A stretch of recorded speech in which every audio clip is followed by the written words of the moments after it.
자, 여러분들 오랜만에 만나게 됐습니다.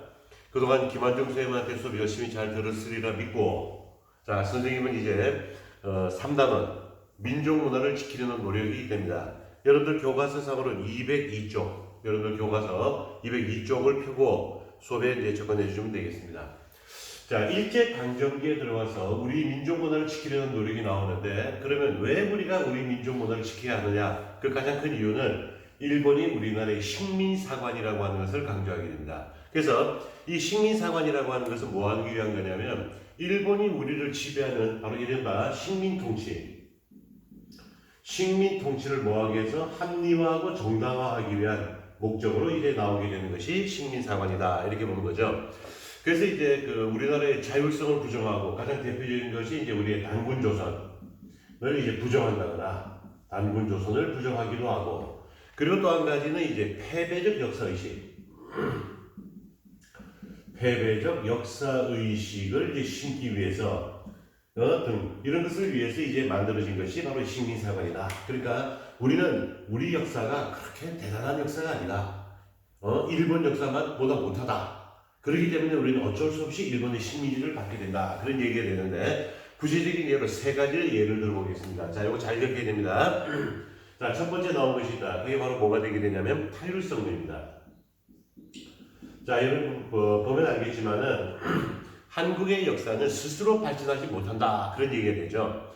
한국 역사는 스스로 발전하지 못한다. 그래서 이제 뭐 외세의 간섭이 있어야만 우리는 역사가 발전을 한다, 그런 얘기 되는 겁니다. 그러니까 결국은 외세의 간섭으로 인해서 타율적으로 발전하게 된다, 이런 얘기 되는데, 그 가장 대표적인 사례로 나온 것이 바로 뭐냐면 임나일보무설. 어려운 얘기입니다. 이런 것들이 나오게 된다. 임나일보무라고 하는 것은 뭐냐면, 여기 뭐 간단하게만 얘기할게요. 여기 임나는 어디를 얘기하면 가야를 얘기합니다. 가야. 자, 가야는 어디가 되죠? 한반도 남부가 되겠죠. 그리고 여기 일본부라고 하는 것이 만들어진다. 무슨 말입니까? 가야 지방에 일본의 식민지 시설이 이미 만들어져 있다, 이렇게 됩니다. 언제부터 언제까지가 되냐면, 일본 측의 주장에 의하면 3세기부터 시작을 해서 가야가 멸망하기 전 6세기까지 한반도 남부 지역에 식민지 시설이 있었고, 이 식민 시설이라고 하는 임나일본부가 있었기 때문에 한반도 남부 우리의 고대 문화가 발전할 수 있었다 라고 하는 이런 터무니없는 이런 논리가 이제 나오고 있다, 이렇게 보는 겁니다. 자, 이게 타율성론입니다. 그리고 두 번째로 나오는 것은 뭐냐면 정체성론. 자, 정체성론이라고 하는 것이 나오게 되는데, 우리가 일반적으로 정체성이라고 하는 것이 어떤 의미가 되냐면, 쉽게 생각합니다. 버스가 가다가 길이 막혔다, 그거 정체라고 하죠. 그 얘기입니다. 우리가 알고 있는 나의 어떤 아이덴티티, 이런 의미가 아니라, 말 그대로 한국의 역사는 어떻게 되냐면은 이제 정체되어 있다. 무슨 말이 되냐면, 자, 이거 잘 봅니다. 어떻게 되냐면은 우리가 보통 역사의 발전을 3단계로 보통 얘기를 많이 합니다. 3단계. 자, 제일 먼저 어떤 사회? 고대 사회. 자, 그리고 고대 사회. 그 다음에 어떤 사회? 중세 사회. 그 다음에 이제 어떤 사회냐? 근대 사회. 이렇게 이제 우리가 역사가 발전한다고 얘기합니다. 그래서 보통 일반적으로 고대는 어떤 사회냐? 뭐 서양적 개념으로 많이 얘기합니다만, 고대는 노예제 사회다. 그리고 중세는 고대와 근대 가운데. 고대란 말 어렵게 생각할 거 없어요. 고대라고 하는 것은 옛고자, 옛날에, 그런 얘기입니다. 옛날에. 그럼 옛날은 지금과 가까운가요? 뭔가요? 멀죠. 멀면 어떻게 될까? 닮았다, 안 닮았다? 안 닮았다. 지금하고 반대라고 생각하면 됩니다. 지금은 평등사회지만 고대 사회는 왕을 중심으로 하는 계급사회라든지 이런 것들이 나오듯이 지금하고 많이 다른 사회다, 그런 얘기죠. 자, 그리고 근대라는 사회는 어떤 사회입니까? 지금하고 매우 가까운 사회다. 가깝다라고 하는 건 우리 뭘 얘기합니까? 그렇죠. 많이 닮아있는 거지. 굉장히 많이 닮아있는 거죠. 그러니까 예를 들어서 우리가 뭐 가까운 친척끼리는 얼굴이 또 많이 닮듯이 이런 거죠. 그래서 이 근대, 그 가운데 중세라고 하는 사회가 있는데, 또 봉건제도. 중세는 봉건제도가 있고, 근대는 경제적으로 어떤 사회도 자본주의 사회. 뭐 이런 우리가 이제 그런 논리가 이제 기본적인 논리가 되게 되는데, 일본 애들이 뭐라고 얘기하냐면, 우리 한국의 역사는 어디에 머물러 있다? 고대에 머물러 있다는 얘기입니다. 고대에 계속 머물러 있다. 그러다가 우리 일본이 들어오면서 일약 어떤 사이로 고대에서 근대 사이로 점핑한다 이런 얘기입니다. 그러니까 우리 역사에는 뭐가 없다? 중세 사회가 없다 그런 얘기죠. 얼마나 고맙겠어. 우리 역사가 고대 사회에 머물러 있었다. 아주 오래전에 고대 사회에 머물러 있다가 중세 사회도 없이 계속 고대 사회 이렇게 내려오다가 일본이 들어와서 도와줌으로써 일약 우리는 고대에서 근대로 발전하게 된다. 그러니 너희는 우리에게 고맙게 생각해야 된다. 너네 우리 아니면 어쩔 뻔했어. 이런 논리가 되는 거죠. 자, 이거는 나중에 선생님이 사회경제사학에서 한번 뒤집어 놓겠습니다.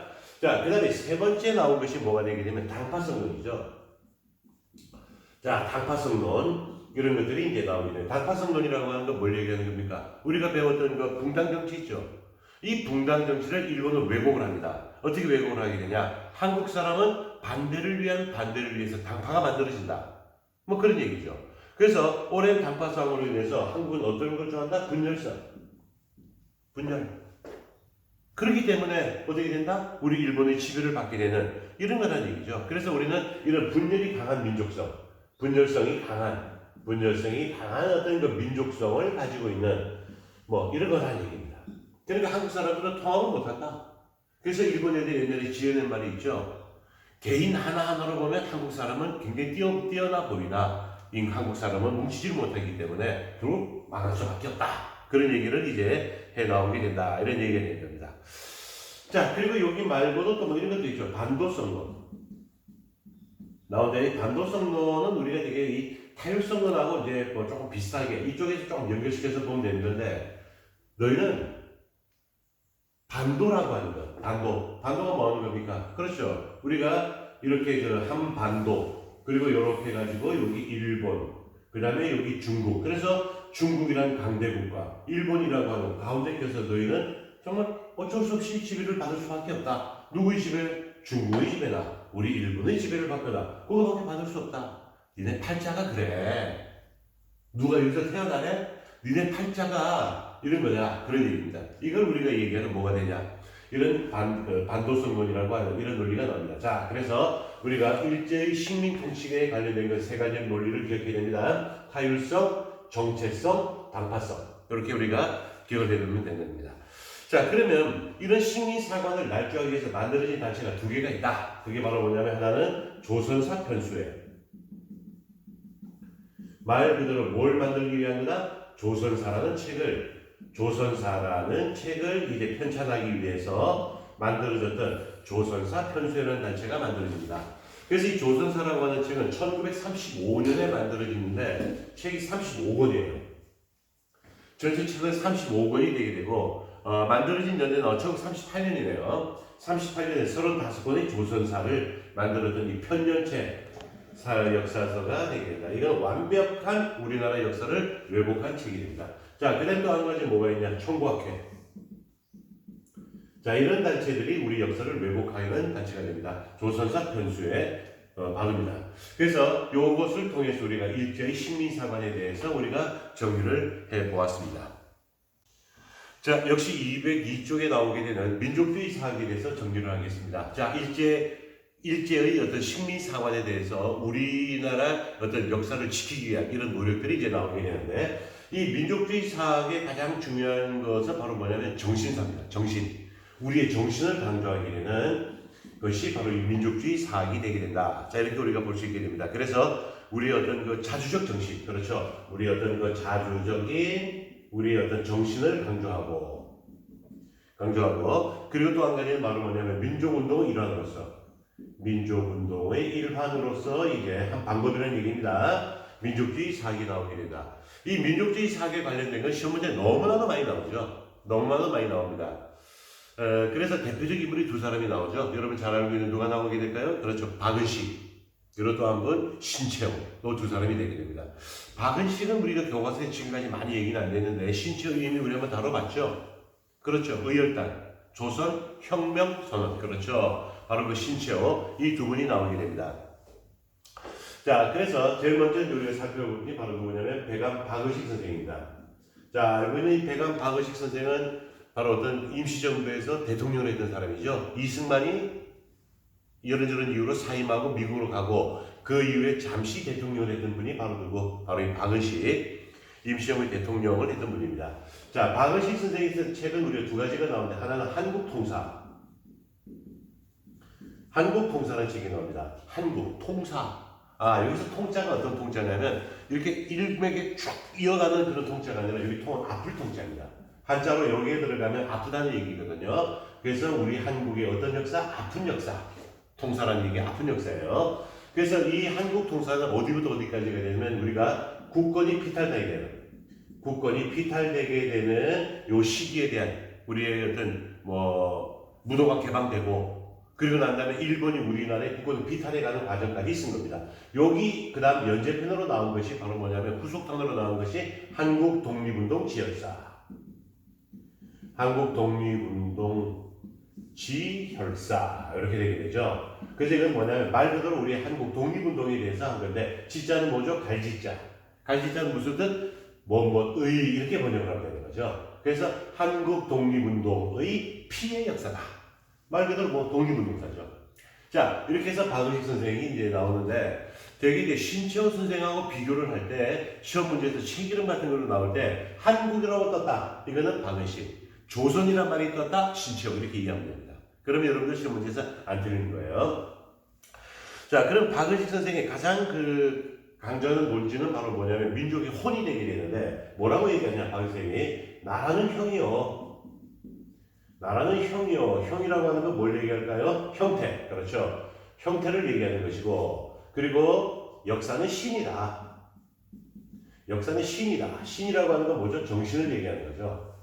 그래서 나라라고 하는 것은 국가라고 하는 것은 어떤 하나의 형태를 얘기하는 것이고 그리고 역사라고 하는 것은 우리의 어떤 정신이다. 그런 얘기가 되죠. 그래서 박은식 선생이 뭐라고 얘기를 하게 되면 지금 우리가 비록 나라를 잃었다 하더라도 우리의 형태를 잃었다 하더라도 우리의 우리의 역사, 우리의 정신만 지킨다면 언젠가는 나라를 되찾을 수 있다. 뭘 강조하는 거죠? 그렇죠. 여기는 정신을 강조하는 거죠. 그렇죠? 이걸 강조하는 겁니다. 다시 얘기합니다. 비록 우리가 지금 나라를 잃었다 하더라도 우리의 정신을 지킨다면 언젠가는 나라를 되찾을 수 있다. 이걸 이제 뭐라고 표현하게 되면 박은식 선생은 요거를 요거를 뭐라고 하냐? 혼이라고 얘기를 합니다. 혼이라고 얘기를 합니다. 그래서 박은식 선생의 사상을 우리는 무슨 사상? 혼사상이라고 얘기를 하게 된다. 그리고 이 박은식 선생은 대단한 유학자였죠. 그래서 유학적인 요소로 본다면 요게 이제 어떤 정신적인 요소, 혼이 정신적인 요소고 바깥으로 드러내는 것이 백이라는 요소죠. 백이라는 요소. 그래서 혼을 강조하게 되는 사상을 우리가 얘기하게 된다. 그런 얘기입니다. 자, 그 다음에 두 번째로 이제 누구를 보게 되냐면 이제 신채호 선생을 잠깐 보도록 하겠습니다. 요거 이제 여러분 보고 지우겠습니다. 자, 신채호 선생이 이제 나오게 되는데 단재 신채호 아주 카리스마 있는 인물이죠. 자, 신채호 선생 주로 썼던 책이 어떤 것이 나오게 되냐면 조선 삼고사라든지 조선 삼고사라든지 이런 책을 쓰게 됩니다. 그래서 이 조선 삼고사에서는 이제 뭐라고 얘기를 하게 되냐면 역사를 어떻게 보냐면 투쟁사건이라고 할 수 있게 되는데 뭐라고 얘기를 하게 되면 역사라는 건 뭐냐? 역사는 아라고 하는 것은 뭘 얘기해줘? 나자죠. 아와 그리고 비아라고 하는 건 뭘 얘기하는 나 아닌 것. 아와 비아의 투쟁의 기록이다 라는 얘기를 하게 됩니다. 그러면 역사라고 하는 것은 결국 나와 나 아닌 것과의 끊임없는 투쟁이다. 보통 우리가 얘기하는 이 투쟁사관이라고 하는 그런 논리에서 얘기를 하게 된다. 그런 얘기입니다. 자, 그러면서 이제 오정혁 선생님의 조선사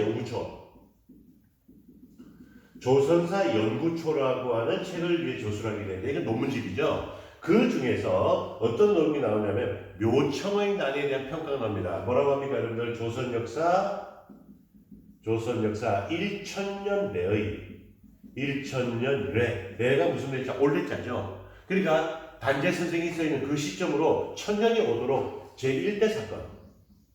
제1대 사건이라고 하는 것을 나옵니다. 이게 바로 뭐냐면 묘청의 난이죠. 이게 묘청의 난이 되게 되는데, 자, 여러분들 알고 있죠? 이 묘청의 난이라고 하는 것이 우리가 공부할 때 뭐라고 배웠습니까? 묘청의 난은 어떤 게 배웠죠? 그렇죠. 사대성과 그 다음에 또 한 가지는 어떤 자주성의 어떤 다툼이었다. 그래서 뭐 서경파와 개경파의 다툼이었다. 그래서 이제 보면은 보통 우리가 얘기할 때 뭐 서경파, 그 다음에 또 누구 개경파라는 여기 뭐 다툼이었다. 그래서 이 서경파 묘청을 우리가 어떻게 된 자주성으로 우리가 얘기를 하게 되고, 그 다음에 개경파 이 사람들을 이제 문벌귀족과 관련됐던 어떤 보수성 그리고 사대성 이런 것을 강조했던 이런 사람들이다 이렇게 되는 겁니다.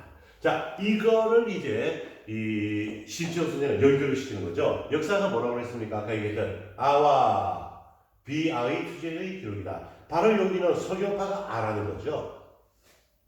그리고 이 비아라고 하는 것이 바로 개경파가 비아다 이렇게 보는 겁니다. 이렇게 이제 판단을 하는 거죠. 그러니까 결국 둘이 싸워서 누가 이겼어? 누가 이겼습니까? 그렇죠. 바로 개경파가 승리하게 되는 거죠. 바로 보수성과 사대성이 승리했다. 그래서 뭐라고 얘기를 하죠? 우리 역사가 지금 이렇게 일본에게 나라를 빼앗긴 것은 뭐 때문에 그러냐? 묘청의 난에서 이 사대성의 승리가 되고 이 사대성이 쭉 이어져 와서 그 결과 우리가 일본에게 나라를 빼앗긴 것이 된다. 우리가 자주성을 상실했기 때문에 나라를 빼앗긴 거다. 라는 이런 논리를 이제 제기하고 있는 겁니다. 그래서 그럼 우리가 어떻게 하면은 그러면 나라를 되찾을 수 있냐? 어떻게 하면 나라를 되찾을 수 있냐? 바로 자주성을 부활시켜야 되죠. 이 자주성을 부활시킨다. 어디에서 찾게 되냐면 바로 단군조선. 그리고 그 단군조선을 이어와서 나오게 되는 바로 신라의 화랑도와 관련되는 바로 뭐죠? 난가사상이죠. 단군에서부터 이어져 나와서 우리 신라 화랑도의 정신에까지 이어졌던 바로 이 난가사상. 화랑정신입니다. 이 난가사상이 부활하고 이 난가사상이 부활해야만 우리는 다시 우리 민족의 독립을 되찾을 수 있다. 난가사상입니다. 아까 박으시고 뭐였죠? 혼, 그렇죠.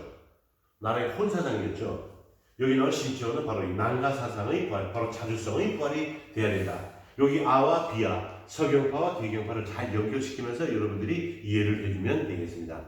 자, 그 다음에 이제 하나 더 나오게 되면 뭐죠? 조선혁명선언 알고 있죠? 조선혁명선언이 나오게 된다. 그렇죠? 요거 바로 뭡니까? 의열단, 그렇죠? 의열단의 강령에 나오게 된다. 자, 의열단 강령 어떤 얘기입니까? 자, 선생님 수업 시간에 많이 강조했습니다. 누구? 민중의 폭력혁명. 그렇죠? 이걸 통해서 나가야 된다. 그래야만 우리 민족의 독립을 되찾을 수 있다. 이렇게 됩니다. 그래서 여러분들 이 신치호하고 박의식에 대한 시험 문제는 많이 이제 출제가 되게 되는데 비교를 해보자면은 여기 나온 신치호가 나올 때 여기 나왔던 이 조선이라고 하는 것은 우리가 알고 있는 그 조선이 아니죠. 그보다 더 앞에 있던 조선이 되게 됩니다. 그래서 신치호는 주로 고대사 영국 그리고 조선이란 말 요걸 많이 씁니다. 자, 그런데 거기에 비해서 박의식이라고 하는 분은 주로 이제 어느냐면 당시로 봤을 때는 아까 얘기했죠. 우리가 문호가 열리면서 국권이 빼앗길 때까지 한국 통사 그리고 독립운동을 했던 한국 독립운동 지열사 당시로 봤을 때는 이건 현대사죠. 당시로 봤을 때는 현대사. 그리고 반드시 한국이라는 이름의 책이 나왔다. 그러면은 박의식이 되는 겁니다. 그래서 이 두 개를 잘 비교하면서 정리를 해 두셔야 됩니다. 자, 그리고 이제 기타 나오는 분들이 누가 나오냐면 정인보라든지 그 다음에 또 누가 나올까요? 정인보라든지 그 다음에 문일병 안재홍 이런 사람. 안재홍 평택 사람 아닌가 싶네요. 자, 이 사람들이 이제 나오게 되는데, 자, 우리가 나오는 정인보 선생, 바로 박의식 선생의 제자라고 이제 알려져 있는데, 자, 이 위당 정인보 선생이 이제 나오게 됩니다. 정인보. 자, 이 정인보 선생이 이제 선생은 바로 뭐냐면 조선사 연구입니다. 아까 얘기했던 조선사 연구 초 신치호죠. 조선사 연구라는 책. 이럴 때 동아일보에 이제 기재됐던 것을 모아서 하나의 책으로 만들어낸 것이 바로 여기 나오게 되는 조선사 연구가 나오게 됩니다. 자, 여기에 나오는 것 중에 하나가 이제 뭐가 나오냐면 5000년 조선의 얼을 이제 얘기하게 되는 바로 여기 나오는 얼사상입니다. 얼사상. 그래서 정인보 선생님 얼사상인데 이 얼은 한자 말이 바로 뭐였냐면 아까 우리 얘기했죠. 혼의 순수한 우리말이 얼이 되죠. 그래서 군대에서 정신 차리고 내가 파이팅하고 정신 꼭 똑바로 차려야 된다. 그래서 주는 그걸 뭐라는 얼차려 아닙니까? 정신이지. 이게 정신을 강조하는 것이 바로 이 얼이 된다 이런 얘기죠. 그래서 보통 우리가 이제 얘기할 때 이거 얼굴이라고 그러죠. 내 얼이 들어있는 얼굴 이렇게 되는 겁니다. 이게. 그래서 얼사상이라고 하는 것으로 우리가 한번 강조해주면 되겠습니다. 자, 그 다음에 이제 뭐 기타 또 누가 나오면 문일평이라는 분이라든지, 그 다음에 뭐 안재홍, 평택 사람 안재홍이라든지 이런 분들이 이제 대표적으로 이제 민족주의 사학을 계승해 나가게 되는 이런 사람들이고, 요 사람들이 이제 되게 우리가 얘기하는 조선학을 연구했다, 뭐 이렇게 표현을 하면 되겠습니다. 그래서 여러분들 나오는 이 민족주의 사학, 요 시험에 꼭 나오니까 여러분들 꼭 잘 정리하고 기억해 두면 되겠습니다.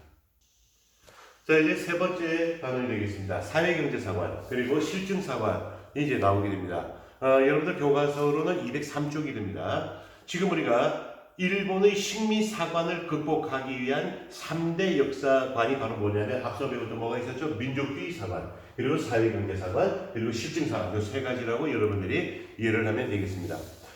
자, 먼저 이제 사회경제사관이 나오게 되는데, 이 사회경제사관이라고 하는 것은 바로 뭐냐면 우리가 사회주의, 그렇죠? 바로 사회주의 나오게 되는 에서 나오게 되는 유물사관의 이제 영향을 받아서 이제 만들어진 것이 사회경제사관이다. 유물사관이라고 하는 건 뭐냐면 유자가 오직 유자입니다. 한자로 쓰게 되면 오직 유자에다가 물질할 때 요 물이 됩니다. 그러니까 결국 뭐냐면은 역사가 발전하게 되는 가장 중요한 건 물질, 즉 경제란 얘기죠. 경제적 발전이 사회적 발전을 갖고 온다. 뭐 이 정도 선에서 여러분들이 이해를 하면은 뭐 틀림없을 겁니다.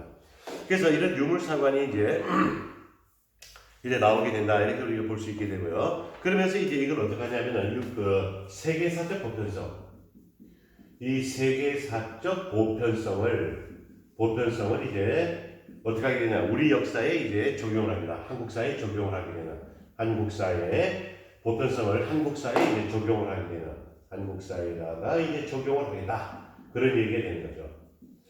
그래서 세계사적 보편성, 아까 얘기했습니다. 선생님 아까 역사 어떻게 발전한다고 그랬죠? 그렇죠. 고대 어떤 사회? 노예제 사회가 이제 있다가, 그 다음에 어떤 사회로 발전한다? 그렇죠. 그 다음에 어떤 사회? 중세 봉건 사회. 자, 그 다음에 어떤 사회로 발전한다고 그랬죠? 그렇습니다. 근대 자본주의 사회.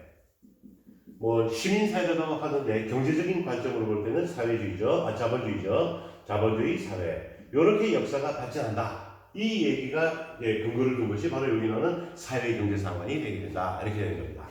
그래서 이런 어떤 관점에서 이제 나오게 되는데, 여기서 이제 우리가 꼭 기억할 것이 나오게 되는데, 바로 이 백나문이라고 하는 분이 나옵니다. 백나문. 자, 이 백나문이라고 하는 분이 나오게 되는데, 이 백나문이라고 하는 분이 쓴 책이 조선사회경제사라는 책을 이제 저술을 하게 되죠. 뭐 백남문이라는 분도 있고, 그 다음에 사회경제사 하면은 또 그 연희전문학교에서 있었던 뭐 김석형, 우리나라에서 최초로 뭐 조일 한일 관계사, 조일 뭐 관계사, 그래서 뭐 이런 걸 저술하기도 했고, 그 다음에 뭐 도유호 선생이라든지 이런 여러분들이 이제 나오는데, 오늘은 백남문 선생만 제가 소개를 하겠습니다. 이 백남원 선생이 조선사회경제사라고 하는 거, 물론 일본어로 쓴 책이 되고 이제 번역도 되어 있는데, 백남원이라는 분이 이걸 보면서 뭐라고 얘기를 하게 되냐면, 고대 노예제사에 우리한테 있었나 없었나? 자, 봅니다. 여기서 있었나 없었나 이제 살펴보죠. 그러니까 우리가 보게 되면 보통 삼국시대에서부터 시작해서 남북국 시대까지가 고대 노예제 사회를 갖고 있다. 그 다음에 중세 봉건 사회는 어떻게 되냐, 고려 시대에서 대략 봤을 때 조선 전기까지, 조선 임진왜란 이전까지, 그때가 아마 중세 봉건적 요소가 있고, 그리고 이제 외란이 있었던 조선 후기 사회부터는 이런 사회로 발전한다. 그렇다면 우리나라에도 뭐가 있었다? 중세가 있었다는 얘기네. 아까 뭐라고 그랬습니까? 일본 애들이 우리나라 역사를 얘기할 때 정체성론 얘기했죠.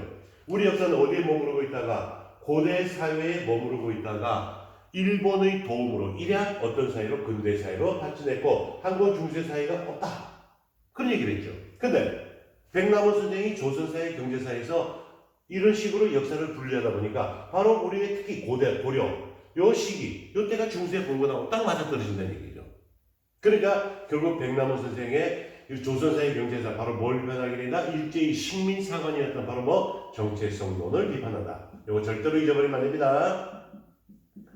정체성론을 이제 바로 비판하게 되는 그런 것이 바로 여기 나오게 되는 조선사회 경제사의 내용이 되게 됩니다. 여러분들 잊어버리지 않고 잘 기억해둬야 됩니다. 요거. 자, 그래서 일제히 정체성론은 정면으로 반박하게 되는 것, 이것이 바로 우리가 얘기하는 이 내용이 된다. 이해되겠죠, 여러분들? 자, 그 다음에 실증사관이 나오게 됩니다. 자, 이 실증사관이라고 하는 것은 바로 뭐냐면 말 그대로 실제로 증명할 수 있어야 된다. 역사라고 하는 것. 그래서 한때 유행했던 독일의 랑케라는 사람이 나왔던 실증적인 역사입니다. 실제로 증명할 수 있는 역사 연구가 이루어져야 된다. 실증적인 역사 연구가 이루어져야 된다. 그래서 뭘 잘해내냐면 문헌고증. 문헌은 뭐 책을 얘기하는 거죠. 문헌을 철저히 연구해야 된다는 얘기입니다. 철저하고 꼼꼼하게 연구를 해서 이루어져야 된다라는 이런 실증사관을 이제 강조해 나오게 됩니다. 그래서 실증사관과 관련된 건 바로 뭐냐면 만들어진 단체가 있다. 진단학회. 그리고 이 진단학회에서 뭘 만들었냐? 진단학법을 이제 발간을 해서 1934년부터 진단학법을 발간하고 지금 오늘날까지도 명명이 이어져 나오게 되는 것이 바로 여기 나오게 되는 실증사관이 되게 된다. 이런 얘기입니다. 자, 우리 여기 나오는 사회경제사관에서 어디다 포인트를 줘야 돼? 알겠죠, 여러분들? 역사의 발전과 세계사적 보편성을 이렇게 하고 백남의 사회경제사에서 나오게 되는 이런 논리를 통해서 볼 때 우리에게도 뭐가 있다? 중세는 있었다. 정체성론을 비판한다. 실증사관, 문헌고증을 얘기하는 진단학회하고 연결시키면서 여러분들이 정리를 해두면 되겠습니다. 자, 이제는 네 번째 주제가 되겠습니다. 조선어학회. 여러분들 교과서는 몇 쪽이냐? 204쪽입니다. 여러분들 교과서 204쪽 보겠습니다. 자, 조선어학회. 한글을 지키다. 한글. 훈민정음하고 한글하고 구분할 수 있어야 됩니다. 세종께서 편찬하신 것은 훈민정음이고 한글이라 하면 바로 이 시대. 그러니까 일제강점기가 되기 직전에 우리 주시경 선생께서 한이란 말은 뭐죠? 크다, 위대하다 이런 뜻이거든요. 그래서 우리의 말은 크고 위대한 글이다. 그래서 한글이란 말을 쓰게 되는 겁니다. 조선시대는 한글이란 말 없었어요. 자, 조선어학회 나오게 되는데 이 조선어학회 전신이 되는 곳이 있다. 그게 바로 뭐냐면 조선어연구회입니다. 조선어연구회라는 단체가 있다. 언제 1921년도에 이제 만들어졌는데 이 조선어연구회는 외솔 최현배 선생과 같은 이런 분들이 만들었던 바로 뭐냐면 국문연구소. 그래서 1907년에 만들어졌던 국문연구소의 뿌리를 두게 된다. 이렇게 되는 거죠. 그래서 여기서 뭘 하게 되냐면 이제 각야의 날을 제정하게 된다. 자, 각야의 날이 이제 나오는데 언제가 되냐면 이게 1929년에 각야의 날을 이제 제정한다. 각야, 거교, 바로 뭐죠? 오늘 한글날이죠. 한글날의 전신이었던 각야의 날을 제정을 했고, 그리고 또 한글이라고 불려지는 잡지를 단행하기도 했다. 잡지를 단행해서 우리의 한글을 보급하는 데 기여했던 단체가 조선어연구회입니다. 자, 그런데 이 조선어연구회가 한 단계 업그레이드 발전하게 된다. 뭐로 발전하게 되죠? 그렇죠. 조선어학회. 1931년도에 조선어학회를 이제 바뀌어지게 된다. 이렇게 되는 거죠. 그래서 이 조선어학회에서 가장 먼저 핵심적으로 관심을 가졌던 것이 바로 뭐냐면 한글 표준화에 기여를 하게 됩니다. 조선어학회는 한글 표준화에 이제 그게 포인트를 잡게 되는 것을 우리가 볼 수 있게 된다. 그래서 이제 나온 것이 바로 뭐냐면 표준어를 제정하게 되죠. 표준어를 제정을 하게 되고, 그 다음에 또 뭘 하게 되냐면 한글 맞춤법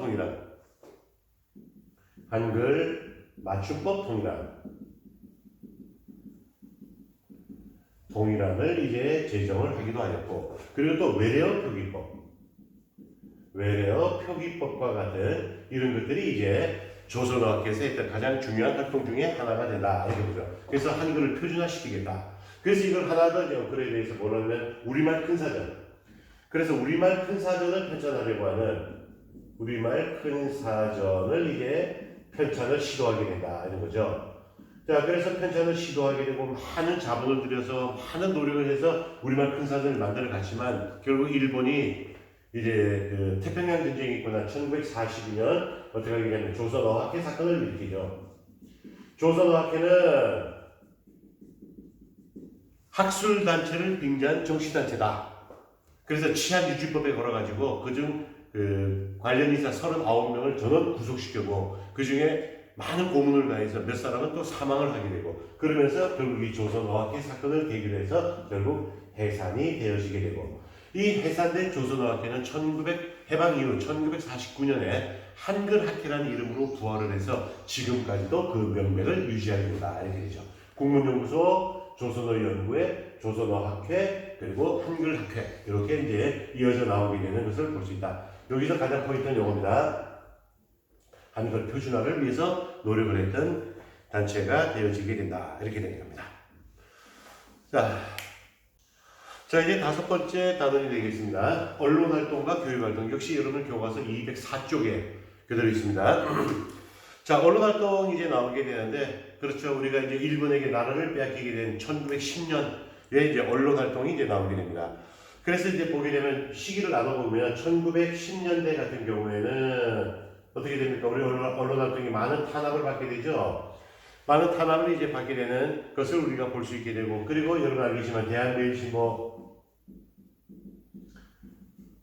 최고의 발행 부수를 자랑했던 대한매일신보는 어떻게 됩니까? 대한이란 글자가 없어지고 매일신보로 바뀌어지면서 총독부의 기관지로 전락하게 되는 총독부의 기관지로 이제 전락을 하게 된다. 자 이렇게 되는 겁니다. 그래서 이게 뭐 발행 부수가 제일 많았던 그런 것들을 우리가 볼 수 있게 되고요. 그래서 1920년대 우리의 언론 활동을 우리가 이제 살펴보게 되면 일본에 의해서 나오게 된 문화 통치, 그렇죠? 자, 문화 통치로 인해서 이때는 민족계 신문의 발행이 이제 허용이 되게 되는 걸 볼 수 있다 이렇게 되죠. 그래서 여러분들 잘 알고 있는 뭐가 있죠? 조선일보, 그다음에 동아일보. 이런 신문들이 발행이 되었다. 그러나 어땠습니까? 그렇죠. 매번 사사건건 간섭을 해가지고 어떻게 됩니까? 기사를 삭제하기도 하고, 그 다음에 휴가 쉬게 하기도 하고, 정관을 단행하기도 하고, 뭐 이런 식으로 계속해서 탄압을 했던 걸 볼 수 있게 됩니다. 민족계 신문의 발행을 허용했다는 것이 그렇게 우리에게 많은 도움은 됐지만은 일본이 거기에 대한 탄압도 만만치 않았다는 걸 알 수 있게 됩니다. 자, 그러다가 1930년대 오면 아주 고무적인 사건이 하나 발생을 하게 됩니다. 그래서 물 좀 마시고요. 1930년대 오게 되면은 만주사변이 있고 난 다음에 일본이 언론에 대한 탄압이 이제 심화되게 되는데 이때 아주 낭보가 하나 들려오게 되죠. 어떤 낭보가 들려오면 1936년 베를린 올림픽이 열리게 됩니다. 뭐 여러분 알겠지만 나치가 이 독일 민족의 우수성을 강조하기 위해서 정말 어마어마한 스타디움을 만들고 그러면서 이제 올림픽을 1936년에 합니다. 몇 회인지는 내가 잘 모르겠네요. 자, 그래서 36년에 베를린 올림픽이 이제 개최가 되는데 그때 우리나라 선수 둘이 육상 선수가 참여를 합니다. 바로 여러분 잘 알고 있는 손기정 선수하고 남승용 선수. 이 두 명의 선수가 마라톤 선수입니다. 둘 다. 그래서 이 사람들이 이제 일본 대표 선발전에서 우승 준우승을 합니다. 그래서 1위, 2위를 하게 되자 이 우리나라 사람 두 사람이 일본 대표로 베를린 올림픽에 참여를 하게 됩니다. 자, 그런데 어마어마한 사건이 벌어지죠. 그 당시는 깜짝 놀랄 기록 대단하죠. 손기정 선수 그 당시는 뭐 엄청난 기록 2시간 29분이라고 제가 알고 있는데요. 기록으로 금메달을 따고 남승용이 동메달을 땁니다. 물론 그 가운데 은메달은 뭐 영국 사람인가 뭐 누가 땄다는데 그건 뭐 관심 없고요. 근데 이 올림픽에서 이 손기정 선수가 금메달을 따고도 정말 가슴이 아프죠. 왜? 나라에는 소름. 내가 조선인 한국인인데 일본 대표로 와서 내 가슴에 일장기를 그려놓고 거기서 월계관을 쓰고 이러고 있다는 게 가슴에 없어 고개를 푹 숙이는 사진이 나옵니다. 그때 동아일보에서 어떤 일을 하게 되냐? 그때 동아일보에서 이 사진에 있는 일장기 삭제 사건이 벌어집니다. 일장기 삭제 사건. 물론 아주 뭐 통쾌한 일이죠. 일본의 그 사진을 보면은 그래서 일본의 찍은 사진에다 여기 있는 일장기를 싹 지워버립니다. 이 사건이 이제 1936년도에 일어나게 되는 거죠. 물론 이걸로 인해서 뭐 자진해서 이 사람들이 이제 뭐 잠시 동아일보 문을 닫기도 하고 그랬지만 결국은 이 사건이 문제가 되어서 나중에는 이 우리 그 민족계 신문들이 해산되게 되는 이런 문제가 나오게 된다. 이렇게 보면 되는 거죠. 그러다가 이제 결국 1940년대에 들어와서 어떻게 되냐면 민족계 신문들이 전부 다 폐간되게 되는, 민족계 신문들은 전부 다 폐간이 되게 되는 이런 조치가 마련되게 된다. 이렇게 보는 겁니다. 자, 그 다음에 두 번째로 이제 교육활동을 우리가 잠깐 봐야 되겠는데요. 두 번째. 자, 교육활동을 잠깐 보도록 하겠습니다. 자, 교육권 나오는데, 여러분 알겠지만, 일본이 우리에 했던 정책이 바로 뭡니까? 일제가 우리나라 어떤 정책? 그렇죠. 우민화 정책에 있다는 걸 알고 있죠? 일제의 우민화 정책이 이제 계속 나오게 된다. 우리를 어리석은 백성으로 만들겠다. 그렇게 해서 이제 뭘 하게 되면 우리가 민족 교육을 실시하겠다.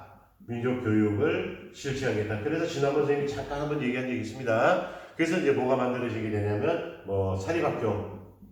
또 이제 만들어지게 되고, 그리고 우리가 아주 좀 관심 있게 좀 이렇게 고무적으로 나온 것이 바로 계량서당과 같은 이런 것들이 이제 만들어져 나오게 된다. 이렇게 되는 거죠.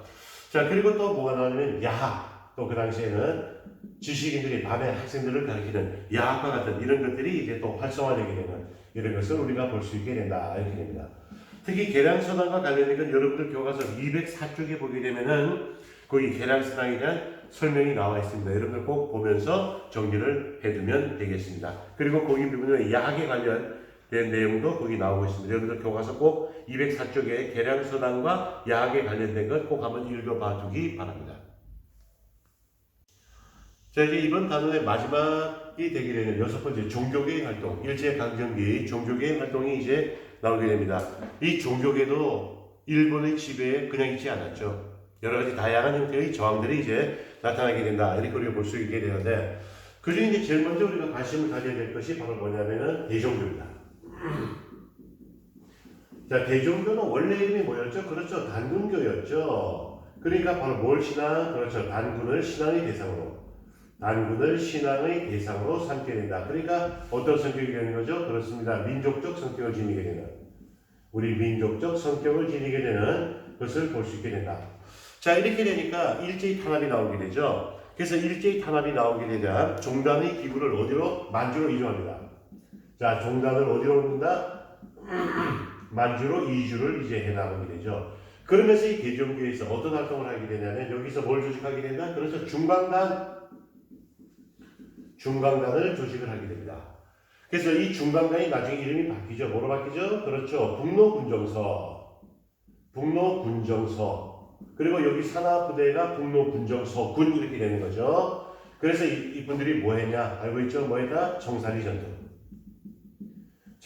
전투를 승리로 이끌었던 것이 되게 된다. 자, 기억합니다. 여기 나온 대종교는 뭐 했다? 무장투쟁. 그렇습니다. 이걸 통해서 무장항일투쟁을 했던 것을 우리가 볼 수 있게 된다. 이렇게 됩니다. 자, 두 번째, 천도교. 천도교는 뭐가 천도교로 바뀌었죠? 배웠죠? 동학. 그렇죠? 동학이 천도교로 이제 바뀌게 되는 걸 볼 수 있게 됩니다. 자, 여러분 잘 알겠지만 여기서 3.1운동을 주도했던 걸 알 수 있게 되고, 그리고 1930년대 가서 제2의 3.1운동을 계획하기도 했던 단체가 바로 이 천도교가 되어지게 된다. 이렇게 되는 거죠. 주로 이제 청년활동이라든지 소년활동, 특히 이 방정환 선생과 관련되어서 이제 그 소년운동, 이쪽과 또 관련된 것이 바로 이 천도교, 바로 사회활동을 전개했던 것을 우리가 볼 수 있다. 이렇게 되는 겁니다. 그 다음에 이제 불교. 자, 불교하면은 누굽니까? 그렇죠. 일제의 그 모진 탄압에도 끝까지 굴복하지 않았던 단 한 분이 계십니다. 바로 누구죠? 한용운 선생. 이 이제 나오게 되는데, 자, 이 한용운 선생은 불교의 대중화를 위해서 이제 많은 노력을 기울이게 된다. 누구? 만해 한용운 선생이 되게 되죠. 자, 그리고 뭘 조직하냐? 조선불교유신회라고 하는 것을 조직을 하게 되고, 이를 통해서 이제 뭐 하게 되냐면 일본 불교에 저항을 하게 되는, 일본 불교에 이제 저항을 하게 되는 것을 우리가 볼 수 있게 된다. 이렇게 됩니다. 자, 그 다음에 개신교, 개신교 나오게 된다. 이 개신교는 이제 주로 어떤 활동을 하게 되냐면 교육과 의료, 학교 만들었죠. 그 다음에 병원 만들었죠. 의료 사업을 해 나오게 되고, 특히 일제강점기 때 일본 애들이 우리나라 사람들의 정신을 흐리기 위해서 신사참배를 했죠. 강제했죠. 이 신사참배를 이제 거부 활동을 했던 것이 바로 여기 나오는 개신교가 되게 됩니다. 대표적인 분은 이제 뭐 주기철 목사님 같은 분들이 이제 일제의 신사참배를 거부하다가 결국 나중에 돌아가시게 되는 이런 것을 우리가 볼 수 있게 된다는 거죠. 그 다음에 천주교 나오게 된다. 자, 천주교는 뭐하죠? 그렇죠. 고아원과 양로원과 같은 주로 사회사업에 치중을 하게 된다. 주로 이 고아원이라든지 그 다음에 양로원 이런 사업을 해 나오게 된다. 자, 여기서 하나 갑니다. 의민단 이라는 단체를 조직하게 됩니다. 이 의민단이라는 단체를 조직해서 여기서 뭘 하게 된다? 그렇죠. 무장투쟁을 전개를 해 나오게 된다. 의민단입니다. 무장투쟁을 전개를 해 나오게 된다. 자, 그 다음에 원불교. 여러분들 중에서 이 원불교가 일본 불교라고 착각하는 사람들이 많이 있게 되는데 그렇지 않습니다. 원불교는 1916년 전라도 익산에 가면 지금 원광대학교라고 있죠. 그 원광대학교가 원불교 전형입니다. 자, 그래서 박중빈이라고 하는 분에 의해서 창시가 되게 되는, 만들어지게 되는 종교가 원불교가 되게 된다. 자, 이 원불교는 뭐하냐? 새생활 운동을 하죠. 자, 새생활 운동을 전개를 해 나오게 된다는 거죠. 그러는데 뭐 하게 되냐면 주로 허례의식을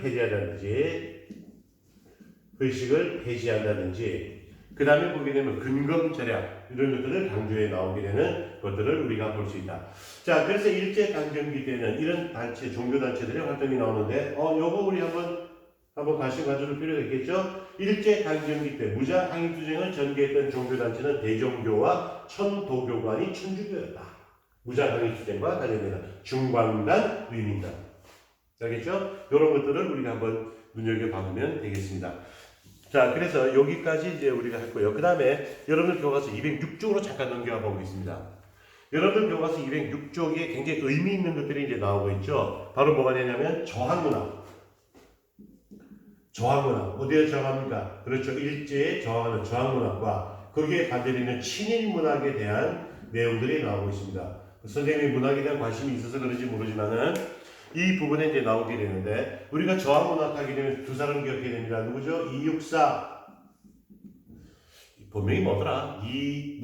무슨 녹인데 아무튼 이육사 264번 수용번호를 갖고 있는 이육사 광야 알죠? 까마득한 날에 하늘이 열리고 어디 다구는 소리 들렸으니 촥 나오면서 뭐 이 광야에 목놓아 부르게 하리라 하며 나오고 있죠. 그 다음에 윤동주 이런 분들이 저항문학의 대표적인 분이 되고 뭐 이상화 빼앗긴 대로도 범은 오는가 하는 이런 분들이 이제 대표적인 저항문학입니다. 그 윤동주 선생이 썼던 시 한번 보면 십자가라는 시를 한번 보게 되면요.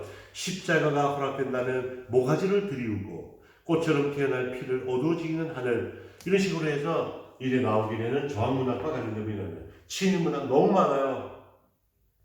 친일문학과 관련된 사람 너무 많습니다. 근데 대표적인 예를 들자면은 뭐 노천명 같은 시인이 있습니다. 뭐 모가지가 길어 슬픈 짐승이요, 뭐 아름다운 시를 많이 썼다 그러죠. 근데 이 분께서 쓴 시 여러분 보기에 님의 부르심을 받고는 남하면 군복에 총을 입고 나라를 위해 전쟁을 나간다. 뭐 쭉 나오게 됩니다. 그러면서 이제 나도 사나이였다면 그 귀한 부름 받아들이겠다. 어디 갑니까? 징병 가는 얘기죠. 노천명이라든지 그 다음에 또 뭐 주요한 최남선, 이광수 뭐 이런 사람들이 대표적으로 나오는 친일문화가 관련된 이런 사람들이 되겠습니다. 뭐 서정주라든지 이런 사람들 여러분들은 국어 시간인데 뭐 이거 배우겠습니다만은 그런 시인들의 친일문화과 관련된 내용도 여기 나옵니다. 206쪽에 나오는 것. 그래서 여러분들 저항문학과 친일문학에 대한 비교. 어떤 분들이 친일문학, 어떤 분들이 예를 들어서 저항문학을 했나. 이 정도는 우리가 기본적으로 좀 알아두었으면 하는 바람입니다. 오늘 수업은 여기까지 하겠습니다.